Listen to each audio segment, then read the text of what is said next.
अस्सलाम वालेकुम। कैसे हैं आप सब? इंशाल्लाह खैरियत से होंगे। तो जैसा कि स्क्रीन पे आपको नज़र आ रहा है, ये मेरा प्यारा सा प्लांट, क्यूट सा प्लांट, जो कि अपनी खूबसूरत वेरिगेशन और फॉलिएज की वजह से बहुत मशहूर है। ये फ़ाइकस फैमिली से बिलोंग करता है। फ़ाइकस फैमिली के वैसे तो बहुत से प्लांट्स हैं, जैसा कि आप जानते होंगे, green ficus, black ficus, golden ficus. तो उन सब में से ये बहुत खूबसूरत प्लांट है और इसका नाम है स्टारलाइट फ़ाइकस।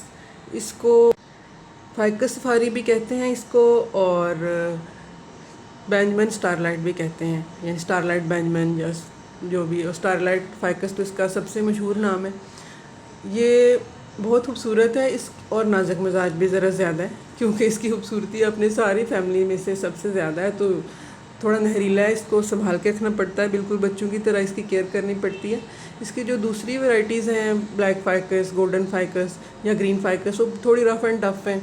उनको आप धूप में रख दें, बर्दाश्त कर लेंगे, पानी ज़्यादा हो गया तब भी कोई इशू नहीं, और ना सर्दी गर्मी सब वो इजीली हैंडल कर लेते हैं। लेकिन ये बिल्कुल छोटे बच्चे वाला इसका हिसाब है। इसको थोड़ी गर्म हवा लग गई तब भी इसके लीव्स बर्न होने लग जाते हैं, और इसको सर्दियों में धुंध पे आपने रख दिया तब भी इसके लीव्स येलो होके गिरने लग जाएंगे।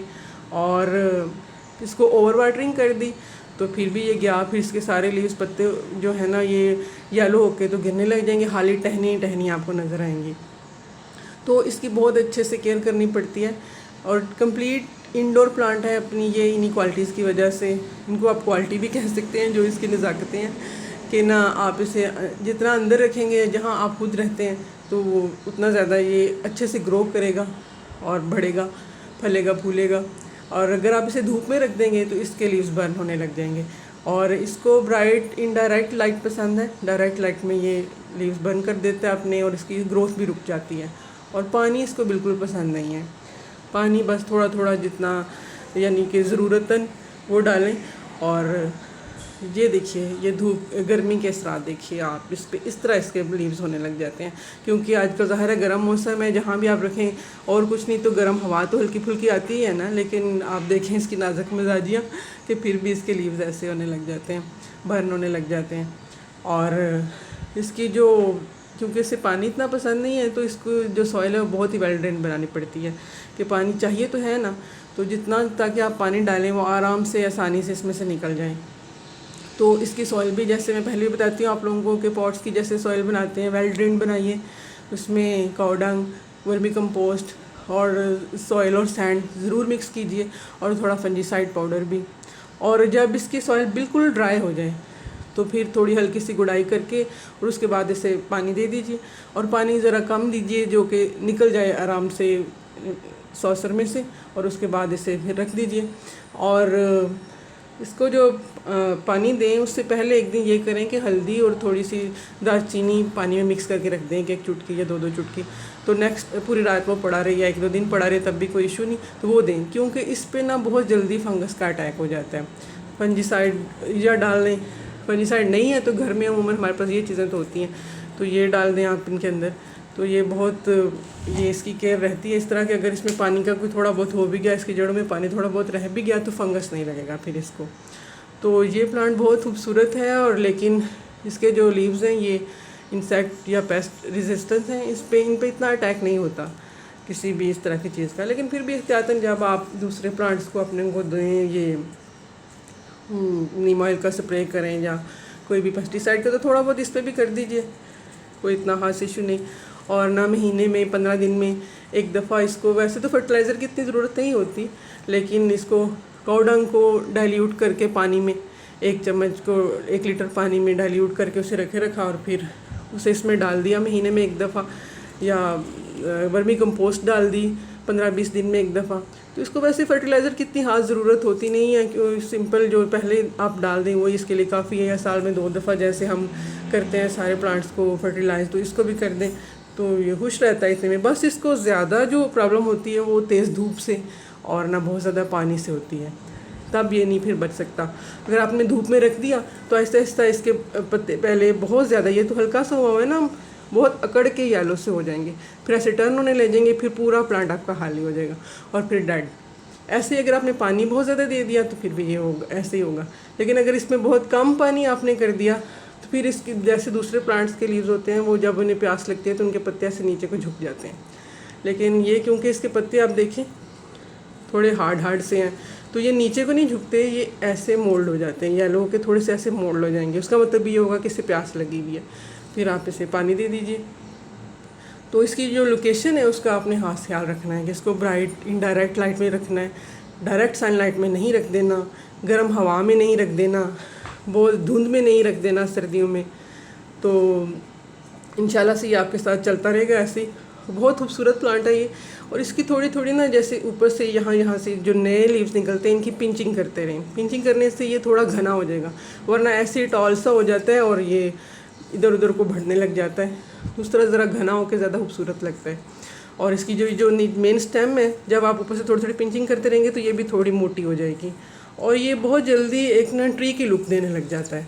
जब थोड़ा सा बड़ा होता है, छोटा सा ट्री बहुत प्यारा लगता है। लोग इसको बोनसाई भी बनाते हैं क्योंकि इसकी रूट्स यहाँ से निकल के बहुत हसीन लगती हैं घर में अंदर पड़ी हुई। यानी कंप्लीट इंडोर प्लांट है ये। अगर आप इसकी थोड़ी थोड़ी चीज़ों का ख्याल रखें तो ये पेरिनियल प्लांट है, ये जल्दी नहीं मरता, हमेशा रहने वाला प्लांट है ये। और ऑर्नामेंटल लीव्स इसके देखिए, अब जहाँ भी घर में रखेंगे कितना हसीन लगेगा। इसकी शाइन वाले लीव्स ये देखिए कितने प्यारे लगते हैं। मुझे तो बहुत पसंद है ये प्लांट। और ये कि इसको अपने इर्द गिर्द मॉइस्चराइज़र बहुत पसंद है, तो इसको आप गमलों के बीच बीच में रखिए ताकि ये इर्द गिर्द से अपने सारे दूसरे प्लांट से मॉइस्चराइज़र लेता रहे।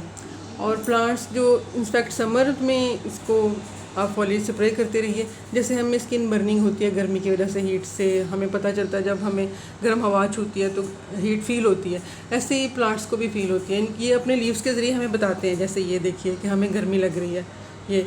तो इनको अब जैसे हम अपना चेहरा धोते हैं, जिसमें पे पानी डालते हैं तो हमें अच्छा फील होता है, ऐसे इनको भी अच्छा फील होता है जब हम इनके ऊपर वाटर स्प्रे करते हैं, फॉलिएज स्प्रे करते हैं। तो इसको मॉइस्चराइज़र इस तरीके से बहुत अच्छे से मिल जाता है जो हम इनके फॉलिएज स्प्रे करें। अगर आपके पास भी ये मासूम सा प्लांट है और आप इसकी ग्रोथ को लेकर बहुत फिक्रमंद हो रहे हैं कि आप मंथली से फर्टिलाइज़ कर रहे हैं, वाटरिंग का ख्याल रख रहे हैं और अच्छे से इसको सॉइल मीडिया दिया हुआ है, छाँव में रखा हुआ है इन डायरेक्ट ब्राइट लाइट में, तो ये इसकी ग्रोथ स्लो क्यों है, बढ़ क्यों नहीं रहा, जल्दी जल्दी बड़ा क्यों नहीं हो रहा? तो इसकी वजह यह है कि ये बहुत स्लो ग्रोइंग प्लांट है। इसकी ग्रोथ बहुत स्लो होती है, आहिस्ता आहिस्ता ये बड़ा होता है। इसलिए छोटे से प्लांटर में, छोटे से गमले में बहुत लंबा सा खुशी रह लेता है। और इसको रूट बाउंड कंडीशंस बहुत पसंद है कि इसकी रूट बाउंड हो तो इससे अच्छा लगता है, वो फिर रूट्स ऊपर निकल के आती हैं और ये ट्री की शेप लेता है। और अब बात कर लेते हैं हम इसकी प्रोपेगेशन के मतलब, तो वो भी बहुत ईजी है, इसको प्रोपेगेट कर सकते हैं हम आराम से। इसकी ये जो ब्रांचेस हैं इनको यहाँ से कट करें, कटिंग के ज़रिए लगा लें, तो वेल ड्रेन्ड सॉइल में छाँव में रखें तो इंशाल्लाह बहुत जल्दी ये रूटिंग कर लेता है। फरवरी और अक्टूबर और रेनी मौसम में तो बहुत ही जल्दी कर लेता है। बाकी भी दिनों में क्योंकि इससे अंदर रखना होता है तो इतना इशू नहीं होता, आराम से रूटिंग हो जाती है इसकी। तो एयर लेयरिंग के ज़रिए भी इसकी रूटिंग होती है, जैसे एयर लेयरिंग के ज़रिए भी इसकी रूटिंग की जाती है, बढ़ाया जाता है इसको जैसे प्लांट के ऊपर ही हल्का सा यहाँ से क्रश किया कहीं भी इसके, और फिर रूटिंग हार्मोन लगा के और यहीं पे सॉइल मिक्स को बांध देते हैं इसके साथ ही, और फिर वहीं पे रूट्स आ जाती हैं। जब ग्रोथ होने लग जाती है, पता चल जाता है, तो फिर उसे काट के कहीं और लगा लेते हैं। तो ये खूबसूरत सा प्लांट आज मैंने आपसे इसके मतलब जो भी मुझे मालूम था वो शेयर किया। उम्मीद है आपको पसंद आया होगा, मुझे तो बहुत पसंद है। तो बस थोड़े से नखरे हैं इसके, फिर खूबसूरत चीज़ों के नखरे तो बर्दाश्त करने पड़ते हैं और इसको बिल्कुल बच्चे की तरह संभाल के रखना पड़ता है। सर्दी गर्मी, गर्म हवा, पानी, हर चीज़ का इसका ख्याल रखना पड़ता है। थोड़ी सी केयर मांगता है ये कि मुझे घर में रखना है, तो फिर मुझसे प्यार भी करो। प्लांट से प्यार करें तो फिर खुद ब खुद उनकी केयर आ जाती है, पता चल जाता है, क्योंकि हम उसको फिर चाहते हैं कि इससे कोई नुकसान ना हो, कोई मसला ना हो। तो आई होप आपको अच्छा लगा होगा इसके मतलब जान के। फिर भी अगर कोई बात ऐसी रह गई हो, कोशिश तो मैंने की है कि हर टॉपिक, हर इससे रिलेटेड जो बात है वो मैं कर लूँ, तो फिर भी आप मुझसे पूछ सकते हैं। Most welcome.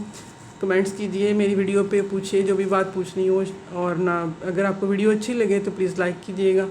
तो ठीक है, फिर मुलाकात होती है आपसे अगली वीडियो पे अगले टॉपिक के साथ। तब तक के लिए फिर दुआओं में शामिल रखिएगा। अल्लाह हाफिज़।